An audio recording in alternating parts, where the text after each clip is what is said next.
class tonight, and so going over Marcus Garvey, Elijah Muhammad, and my father, Dr. York. And the first person I want to deal with is Marcus Garvey, who was born in 1887 to 1940. And there's a lot of things, we deal with the UNIA, and we talk about it and everything. He was the first to deal with the red, black, and green. So when you deal with RBG, that is a person you need to point at, not so much the dead prez or what's going on right now, the SETIs and whatnot. You need to deal with Garvey immediately. He started that first, because his thing was anytime you saw red, black, and green, that's a philosophy because of what we've been through. That was a plight of what blacks had been through all over the world. Because UNIA was not just in America. UNIA had branches in Cuba, Panama, Costa Rica, Ecuador, Venezuela, Ghana, Sierra Leone, Liberia, Namibia, and South Africa. This is a worldwide movement that had 15 million Africans ready. You got to understand that, man. And I didn't when I went to school, I never heard of Marcus Garvey. And we have to realize as well, this oppressor is the authority over the educational system. So when he wants to wipe out somebody, they can do that. I learned even when I learned about Malcolm X. Malcolm X was a pimp. I was my fifth grade teacher told me that Malcolm X was a pimp. Don't even know about him. Read about Dr. King and I Have a Dream. I was told that to my face. So the authorities over the educational system know what to teach our people about our authorities, and do realize that he was for informing his own people because he was a publisher. Before he came to America, he was a publisher, and that was his job from creating the Negro World newspaper. And these are things that we need to know, going back to RBG again, that anytime you deal with that, he was the first to deal with the plight of the African in that worldwide sense. It wasn't just one specific small group. It's time to branch off. You got to realize this was a time, I'm dealing with people where we were in a time period where there is no social network. See, we have social networking, so if I want to call out for class, I could just make a status and people get on it, and there you go. Or if I want to let people know what I'm doing, if I got a DVD come out, I'll let you know about it, and that's fine. This is a time period where there was no TV. I'm dealing with Marcus just first off, no TV, just major radio maybe. But he went out, just to think about the magnitude of what he did without real strong media coverage. Just sit back and think about that for a second. Without any real strong media coverage, this man organized over 20 million or 15 million Africans. I probably was 20 million. I might be minimizing the number, but the fact that he did that without any real coverage is divine. And they want us to forget these facts.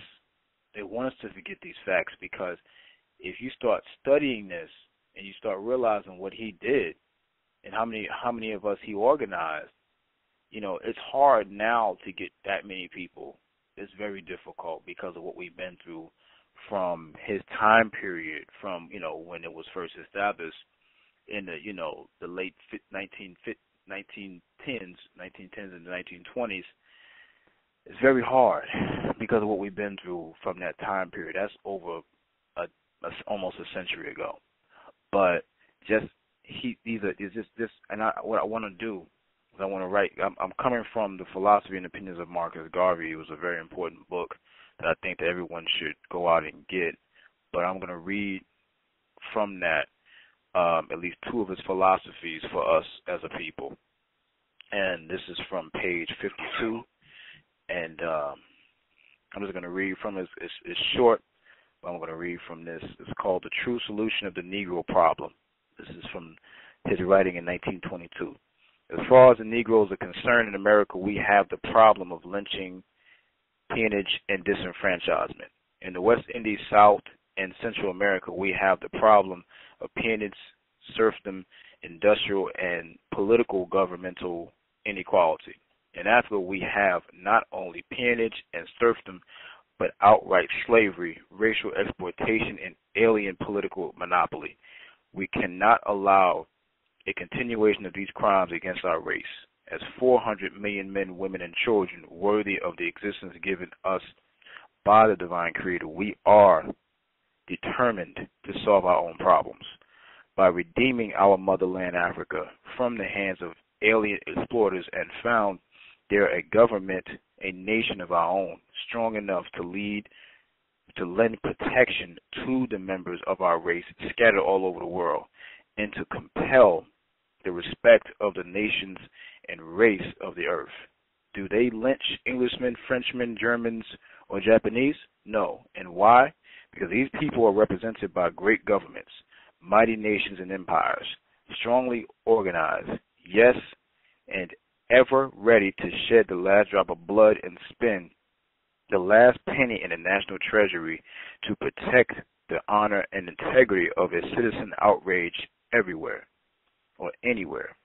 Until the Negro reaches this point of national independence, all he does as a race will count for naught, because the prejudice that will stand out against him, even with his ballot in his hand, with his industrial progress to show, will be of such an overwhelming nature as to perpetuate mob violence and mob rule, from which he will suffer, and which he will not be able to stop with his industrial wealth and with his ballot. You may argue that he can use his industrial wealth and his ballot to force the government to recognize him, but he must understand that the government is the people, that the majority of the people dictate the policy of governments. And if the majority are against a measure, a thing, or a race, then the government is impotent to protect that measure, thing, or race. If the Negro were to live in this Western Hemisphere for another 500 years, he would still be outnumbered by another race who are prejudiced against him. He cannot resort to the government for protection, for government will be in the hands of the majority of the people who are prejudiced against him. Hence, for the Negro to depend on the ballot and his industrial progress alone will be hopeless, as it does not help him. When he is lynched, burned, Jim Crowed, or segregated, the future of the Negro, therefore, outside of Africa, spells ruin and disaster. And just going into, this is on page 66. This is his philosophy on the white race. We desire harmony and unity today more than ever, because it is only through the bringing together of the 400 million Negroes into one mighty bond that we can successfully pilot our way through the avenues of opposition and the oceans of difficulties that seem to confront us. When it is considered that the great white race is making a Herculean struggle to become the only surviving race of the centuries, and when it is further considered that the great yellow race under the leadership of Japan is making a like struggle, then more than ever, the seriousness of the situation can be realized as far as our race is concerned. If we sit supinely by and allow the great white race to lift itself in numbers and in power, it will mean that in another 500 years, this full-grown race of white men will in turn exterminate the weaker race of black men for the purpose of finding enough room on his limited mundane sphere to accommodate that race, which will have numerically multiplied itself into many billions. This is the danger point. What will become of the Negro in another 500 years if he does not organize now to develop and protect himself? The answer is that he will be exterminated for the purpose of making room for the other races that will be strong enough to hold their own against the opposition of all and sundry. And that's just two of his philosophies. And this is the last I'm going to read, is called Self-Reliance and Respect. The Universal Negro Improvement Association teaches our race self-help and self-reliance, not only in one essential, but in all those things that contribute to human happiness and well-being. The disposition of the many to depend upon the other races for kindly and sympathetic consideration of their needs without making the effort to do for themselves has been the race's standing disgrace, by which we have been judged and through which we have created the strongest prejudice against ourselves. There is no force like success, and that is why the individual makes all effort to surround himself throughout life with the evidence of it. As of the individual, so should it be of the race and nation. The glittering success of Rockefeller makes him a power in the American nation. The success of Henry Ford suggests him as an object of universal respect, but no one knows and cares about the bum or hobo who is Rockefeller's or Ford's neighbor. So also is the world attracted by the glittering success of races and nations, and pays absolutely no attention to the bum or hobo race that lingers by the wayside. The Negro must be up and doing if he will break down the prejudice of the rest of the world. Prayer alone is not going to improve our condition, nor the policy of watchful waiting. We must strike out for ourselves in the course of material achievement, and by our own effort and energy present to the world these forces by which the progress of man is judged.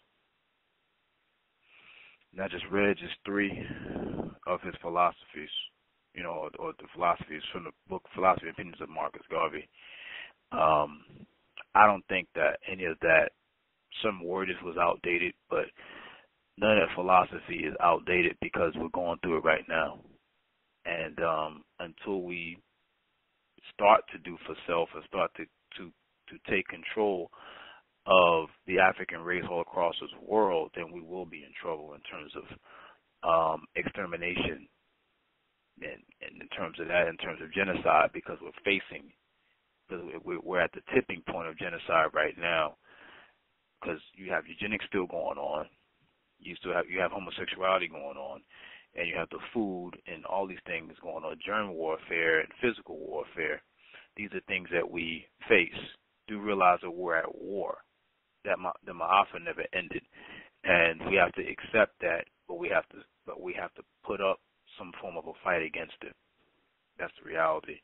I'm gonna slip into the part of Elijah Muhammad. One of the things that a lot of people don't know, of course, he was born 1892, but his death it varies, because the date was from 1973 or 1975. It's ridiculous. You go on Nation of Islam's website, they'll say 1975, but you go on other websites, they'll say 1973. That's kind of crazy. Brother was born in Sandersville, Georgia, and people have to realize that this man was only 3rd grade educated. He ended school in the 3rd grade. The fact that he made Malcolm X and made Farrakhan and these people with a 3rd education, not just them, but you had doctors and lawyers and scientists and engineers who was part of the Nation of Islam, and that's not even being taken into consideration of the power. He was the most powerful black man in America for a period of time. He believed in doing for self as well. Regardless of whether you agree with his religious philosophy, from black Muslim to whatever, that makes no difference, because Garvey was a Christian. But it doesn't make a difference because of what they were trying to do for our people. You have to realize that to say the white man's a devil to his face and in publications is a very dangerous thing. But at the end of the day, this is something that he believed in. This was reality and what he was facing. He was a very small man, but he spoke very big and powerful words. He started in 1934. He started his own publication of the Final Call, and that was started by Elijah Muhammad. Muhammad Speaks started by Malcolm X, but he started the Final Call back in 1934. Do realize, as I described earlier with Marcus Garvey, when he started the Negro World, that's media coverage. whether it's a newspaper or not. It may not be Facebook or CNN, but it's our own media coverage. The final call is black media coverage. People may look at that and say to themselves, oh, that's some Muslim stuff, I ain't going to buy that. But you're basically spitting on black media coverage when you do that. That's why, me, every now and then when I get a chance to get it, I get it. Because I want to know what's going on from our perspective. It may be a Muslim, but at the same time, it's a black perspective. And people have to look at the fact that Elijah Muhammad organized millions of people, millions of black people all over the world. There's Nation of Islam members that stretched not just in Chicago where it started, all over the country, all over the world. And people would like to erase that fact of Elijah and try to only highlight the underage girls. None of that stuff, to me, is very irrelevant. In my perspective, it's very relevant to what he was trying to do. And I wanted to read from Message to the Black Man. I'm only going to read two, but I want to read these two that was very important to me from what I read when I was younger.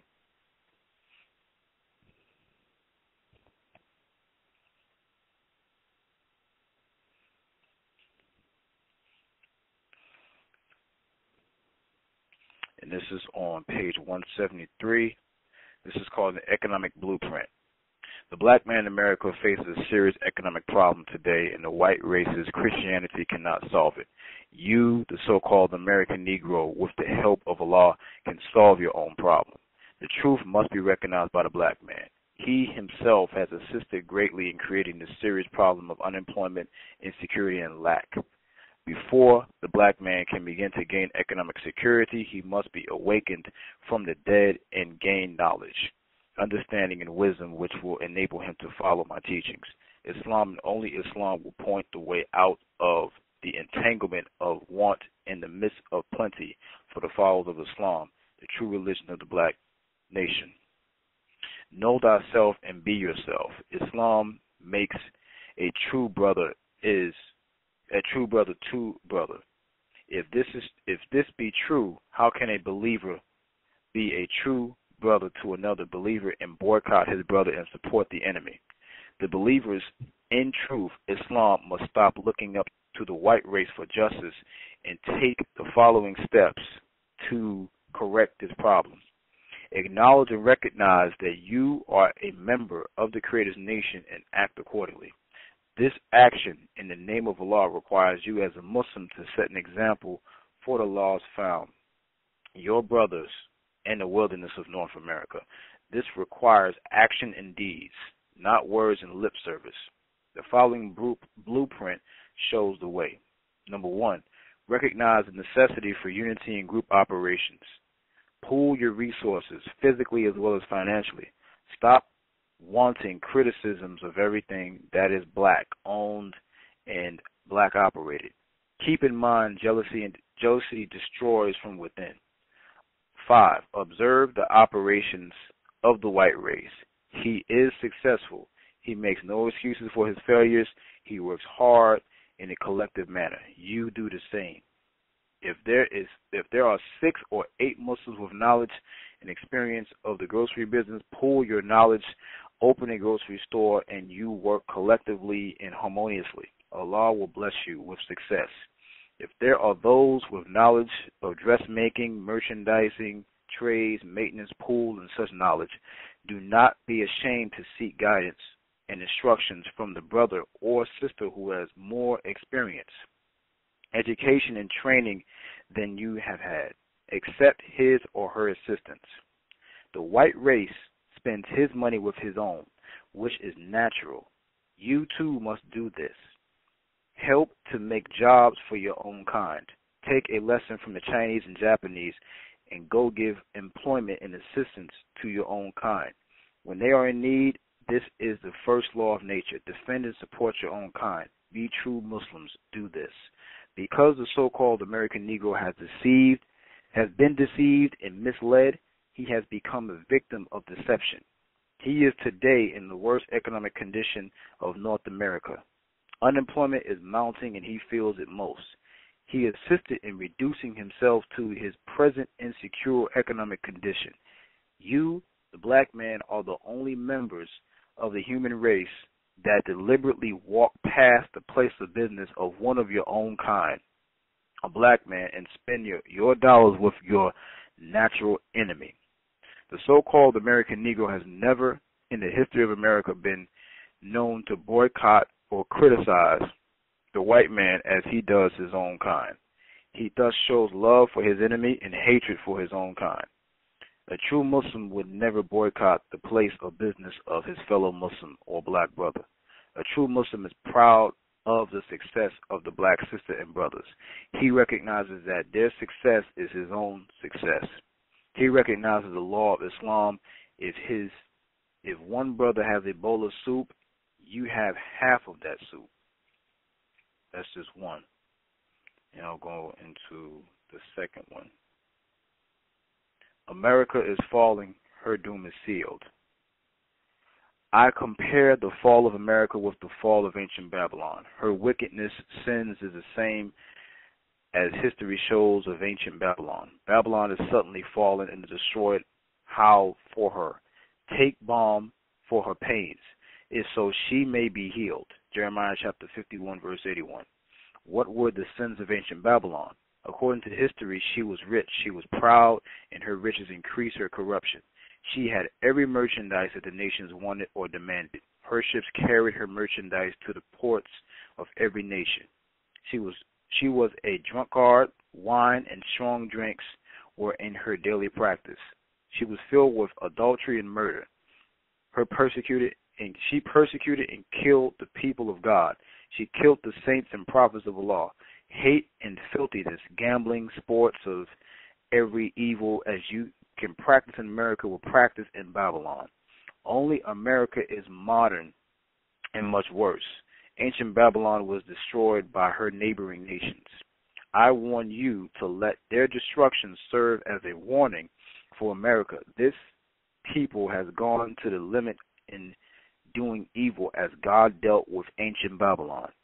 So will he deal with the modern Babylon, America, as God says. Son of man, when the land people sinneth against me by trespassing grievously, then will I stretch out mine hand upon it, and will break the staff of bread thereof, and will send famine upon it, and will cut off man and beast from it. Ezekiel chapter 14, verse 13. We see with our own eyes, but the wicked Americans are too proud to confess that they see the bread of America gradually being cut off. Take a look into the Southwest and Middle West. See the hand of Allah at work against modern Babylon to break the whole staff of her bread for her evils done against his people. Texas and Kansas were once two of the nation's proudest states. Kansas known for its wheat, and Texas for its cattle, cotton, corn, and many other vegetables and fruits. They are today in the grip of a drought. Continuous raging storms, their riverbeds lie bare, their fish stinking on the banks in dry, parched mud. When the rain comes, it brings very little relief and does more damage than good. Snow comes, it brings not joy but death and destruction. After the snow comes more dust storms. With the rain come storms, very large storms. America has not seen the large hailstorms. She will see hailstorms the size of small blocks of ice breaking down crops, trees, and roof of homes, killing cattle and fowl. Behind this terrible earthquake, the people frightened, killed, and much sickness, and death will be widespread. You are getting a token of it now. On the outside, a threat of an atomic war between the nations of the earth, yet you have your eyes closed at the manifest judgment of Allah going on in your midst to bring this country to naught. Allah has found his people, the so-called Negro, and is angry with the slave master for the evil done by them to his people, the so-called Negro. Allah is going to repay them accordingly for their doings. My poor people who have turned to their own God and religion, Allah, are being tracked down and watched as though they are about to rob a bank. This is done to try to put fear in them so that they might stay away from their Allah and true religion, Islam, as the devil knows their salvation and defense. They, the devil, watch the steps of the religious, the Negroes, and seek to slay them. Psalm chapter 37, verse 32. The so-called Negroes live under the very shadow of death in America. There is no justice for them in the courts of the slave masters. Why should not America be chastised for their evils done to the so-called Negroes? If God destroyed ancient Babylon for their mockery made of the sacred vessels taken from the temple in Jerusalem, what do you think Allah should do for America's mockery of the so-called Negroes? That she took from their native land and people and filled them with wine and whiskey. Now she, America, puts on a show of temptation with their women, white women, in newspapers, magazines, in the streets, half nude and posing in the so-called Negroes' faces in the most indecent manner that is known to mankind, to trick them, so-called Negroes, to death and hell along with them. Be wise, my people, and shut your eyes to them. Do not look at them in such an indecent way. Clean your homes of white people, pictures, put your own on the walls. The only so-called Negro pictures you will see in their homes are only they have lynched, one they want to kill, or one who has betrayed his own people for them. America is falling. She is a habitation of devils and every uncleanness and hateful people of the righteous. Forsake her and fly to your own before it is too late. And I just read to you all two excerpts or two theses or essays from Message to the Black Man in America. And I wanted to, of course, I'm going right into my father, Dr.York, but that's just, him breaking down how America is falling, economically, physically, in all ways, even spiritually, because Christianity has fallen. The spell has been broken. So Christianity itself, there's a lot of blacks in America that just they don't believe in that anymore, but a lot of them have no direction. And you have to give, us as Africans in America, you have to give them something. You have to, first off, we have to accept who the enemy is. That's the first step. And then also recognize who we are as a people. It's the whole point of my father is who you are and who you are not. You are not naturally an enemy of your own. The enemy, the true enemy, the oppressor, is the European, the human beast, or what you want to call the white man. That's the reality.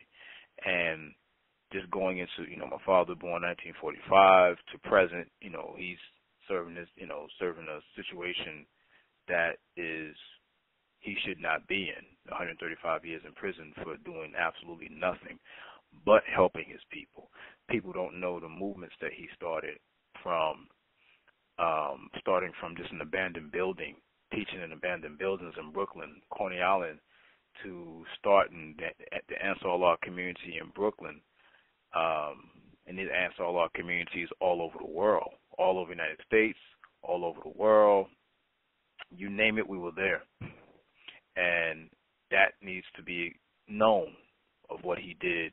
He practiced group economics. And I just mentioned to you the two others, great leaders from Marcus Garvey and Elijah Muhammad, that practiced group economics. They preached group economics. They lived group economics.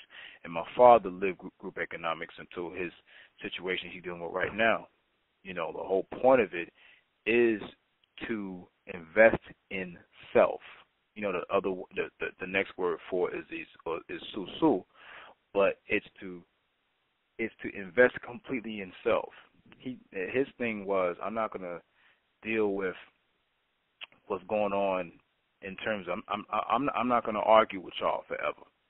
I'm not gonna sit here and argue with my own people about the name of Allah, Hebrew Israelite this and Muslim that, Christian that. I'm just gonna create my own.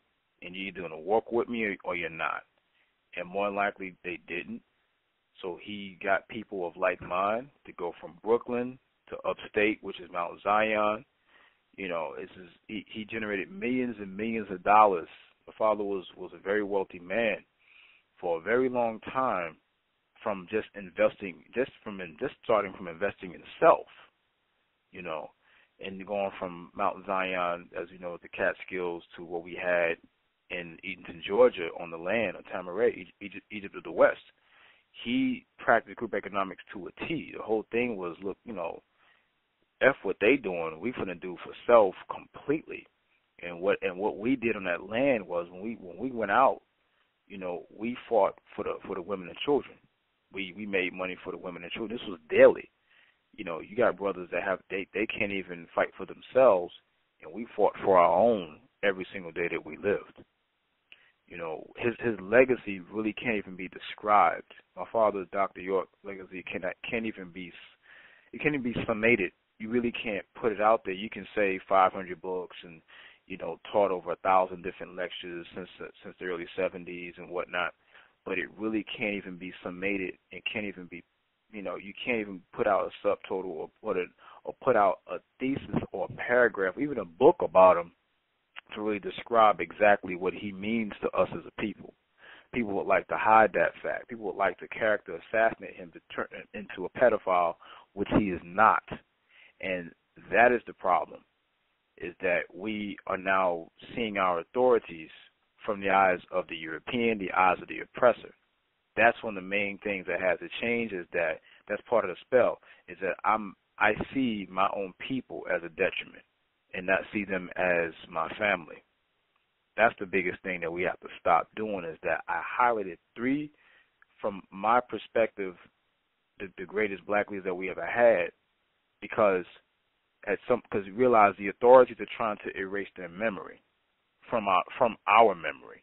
And if they can do that, to me, it's really our own fault, because we didn't do enough to instill in our people what they mean to us and what they've done for our people since we've been here in America. And then this branches all over the world. You really can't, again, with these 3 brothers that I mentioned, you really can't put in terms of whatever. You could write a whole paragraph about them. You could read a whole biography about them. There's no real way you can really highlight what they mean to us as a people.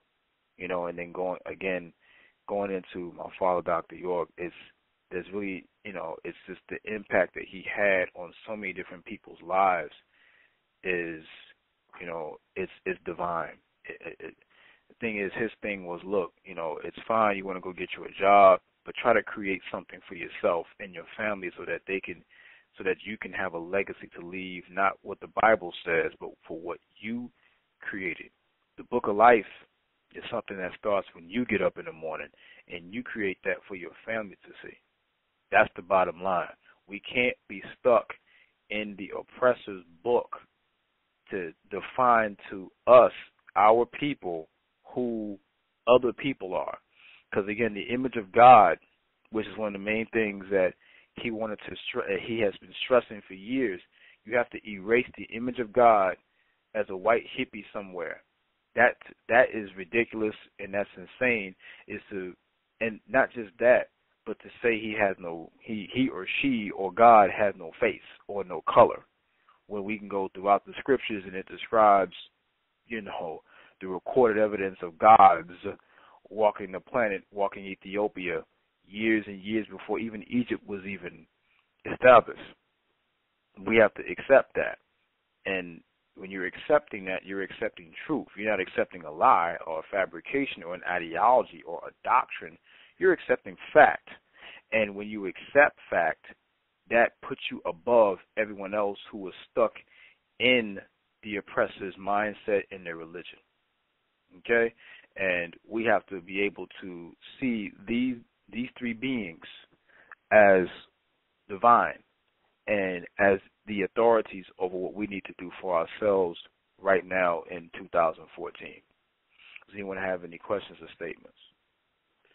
Yeah, I actually, I would say really do. You know, I always wanted to know a little bit more about Elijah Muhammad, and you know, I'm definitely not going to live down his legacy. You know, but you know, I just have a lot of people who always love to mention the whole Malcolm X and Elijah Muhammad incident. And I always tell people that they'll say that despite what happened, this is a guy who actually had a program of, and I don't know how these brothers got in there. He may send them in there, he may didn't, but one time you said that if Islam was a jailhouse religion, but we can kind of owe that to the Nation of Islam for actually sending brothers. I like to say sending brothers up in there, and actually educate them, and look at Malcolm X, and like I said, we could say that story for another deal because I do really want to know the whole story just to inform people on the truth. But like you said, your teacher told you that Malcolm X was a pimp. To me, it's amazing how a person can actually go from being a pimp into one of the most influenced black leaders of all time. I mean, this guy right here was educated up in jail and came out and had a true change. To me, this is what rehabilitation really means. It's not to go up there, go in there and come out more crazier. It's actually to get educated and come out as a better person. Now, look at him. He is very respected because years ago, Malcolm X was not talked about as positive as he is today. See, a lot of people in the main media is kind of cutting him some slack, but years ago, you couldn't talk about Malcolm X in a positive way. He was like damn near a black revolutionist, and he still is. But I guess now they're trying to dumb him down. But I always wanted to know a little bit more of what Elijah Muhammad did for the black community, as for organizations, and what he has taught, and all those remnants, are they still here in a major way? Right. No, you're right.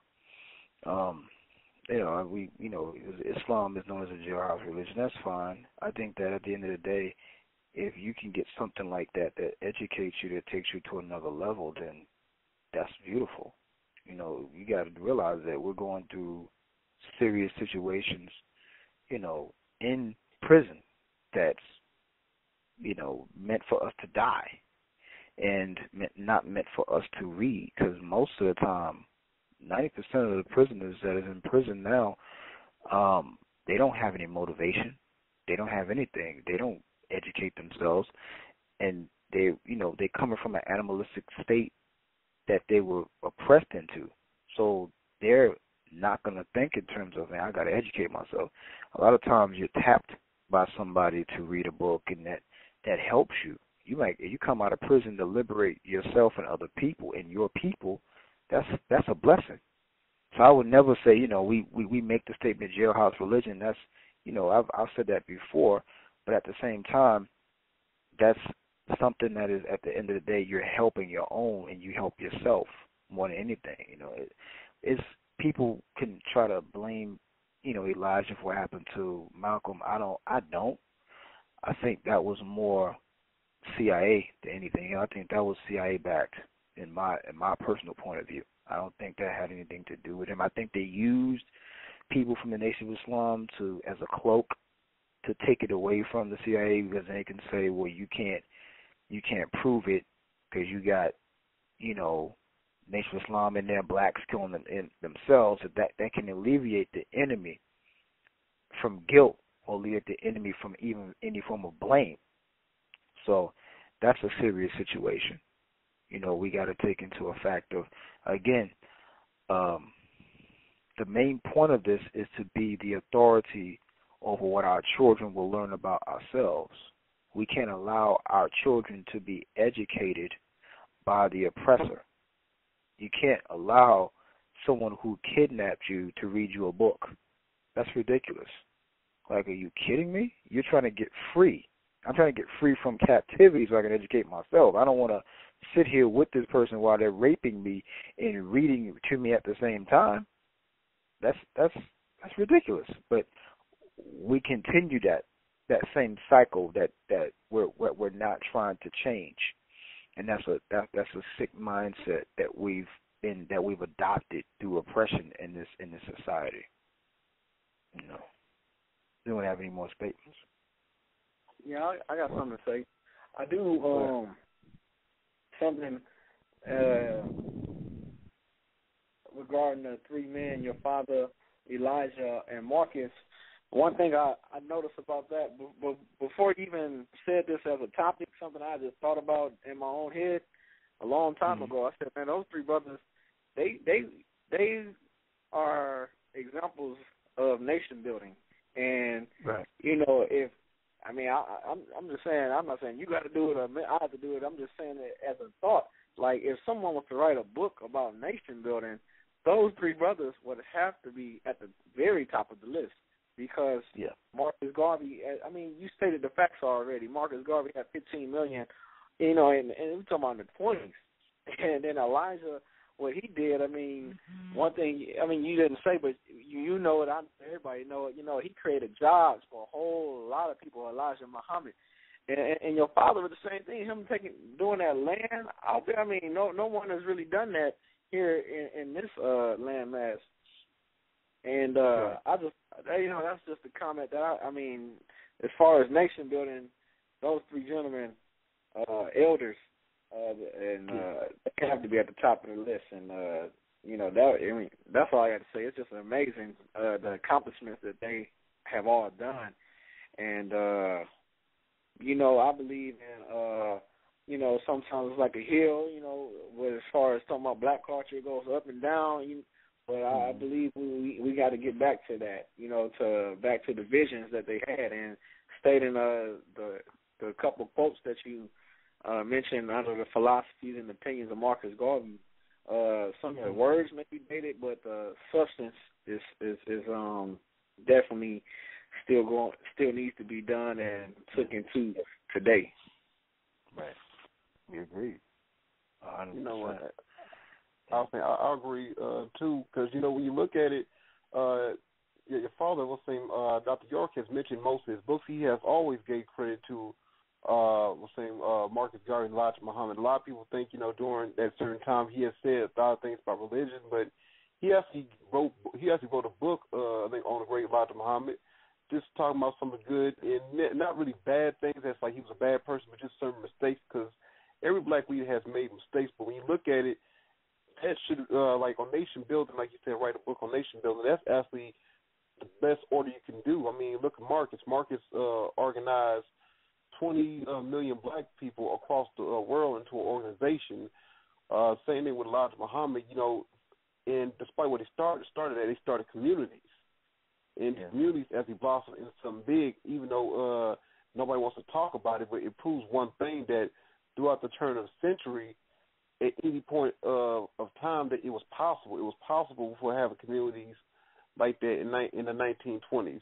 It was possible for having communities like that in the 1970s, and it was still possible in the communities around 2000. So it lets you know that even today, communities like that can still strive and go ahead on. I mean, a lot of people don't know that just because, our situation, it doesn't mean that we still can't, in my way, saying build a new Atum-Re, because guess what? There's land in different parts of the country that we can actually buy. It doesn't have to be as big as Atum-Re, but think about lands that's half as big as Atum-Re in multiple different cities or multiple different states. This right here can actually build us up and actually have a good trading system going on. That's like if, let's say, if something we need here in Houston that we have a hard time getting our hands on or may cost too much, over there in Georgia it may be more cheaper. Or we need help over here to build this nation up here. We may need to send some brothers down there to actually help build it or run it. I mean, there's still ways that we can still get this up for, and I'm glad we're talking about reparations and everything else, but I think the main thing is we definitely need to get down and have a meeting and actually do it. I mean, my whole thing is this: we can never say it's going to fail unless we do it. We always point out the flaws, but I think that we need to get our feet on the ground and actually have a community, so where we don't have to worry about leaving our community, going to the white man's stores or people who don't want to trade with us. We need to start trading with ourselves. And, I think that's the only problem about black folks. We have one of the best speeches in the whole world, but the problem is we never want to practice what we preach. And I recently heard this statement, which was to me was kind of funny, but it's really true. Somebody said, if you want to learn how to do something, ask a black guy, but if you want something done, get a Mexican to do it. At one point in time, it was ask a black guy and get a black guy to do something, because we definitely knew how to nation build. And the problem is that's something that I'm afraid that we're losing real quick. We're really becoming too damn dependable. And what Marcus Garvey said, this problem of us being dependable on on a society is really becoming a big deal. I mean, we're still getting killed out here, and we still wondering what time our Social Security checks is going to come. I'm like, I used to always tell brothers, do you really want to depend on their system for the rest of their life, knowing their system's not going to last that long? What's going to happen when their checks don't come? What are you going to do? You're going to start stealing, robbing, or are you just going to die? You know, either way of how it goes, you need to start coming together, at least with brothers on the same conscious mindset, because I'm going to tell you what's going to happen. Eventually, people will start seeing us, and they'll start coming. And like you said, we can't save everybody, but we'll save the ones that we need. That's what Dr.York was talking about, the 144,000. Not a specific number, but a specific minded people. Yeah, 144,000 is a very small number, man, compared to how many Africans all over the world. It's a very minute. You know, like the brother said, nation building is their examples.